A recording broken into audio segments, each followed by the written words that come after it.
హుజూరాబాద్ కమలాపూర్ వద్ద Uppal railway gate వద్ద railway over బ్రిడ్జికి తాను పార్లమెంటు సభ్యుడిగా ఉన్నప్పుడు ప్రతిపాదనలు పెట్టి శంకుస్థాపన చేయడం జరిగిందని మంత్రి పొన్నం ప్రభాకర్ అన్నారు.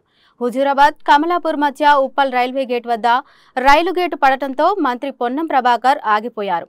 ఆయన మాట్లాడుతూ తన తరువాత వినోద్ కుమార్, బండి సంజయ్ల టర్మ్ అయిపోయి మళ్లీ ఎంపీ అయ్యి కేంద్ర మంత్రిగా ఉన్నారని, అయినా ఈ ఫ్లైఓవర్ మాత్రం ఇలాగే ఉందని ఆవేదన వ్యక్తం చేశారు. రైల్వే ఓవర్ బ్రిడ్జ్ తదుపరి ఫౌండేషన్ వినోదరావు గారు, దాని తర్వాత వినోదరావు గారి తర్వాత బండి సంజయ్ గారు టర్మ్ అయిపోయి మళ్ళీ బండి సంజయ్ గారు ఎంపీఐ మంత్రి అయింది. ఈ ప్రాజెక్టు మాత్రం ఈ యొక్క ఫ్లైఓవర్ మాత్రం ఇట్లనే ఉంది.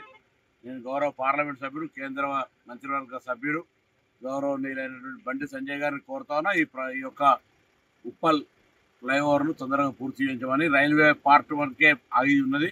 మేము మన గౌరవ R&B శాఖ మంత్రులు కోమటిరెడ్డి వెంకటరెడ్డి గారి దృష్టికి కూడా తీసుకెళ్ళినాను. రాష్ట్ర ప్రభుత్వం నుంచి కూడా దీనికి తొందరగా మూవ్మెంట్ చేసే ప్రయత్నం చేస్తా.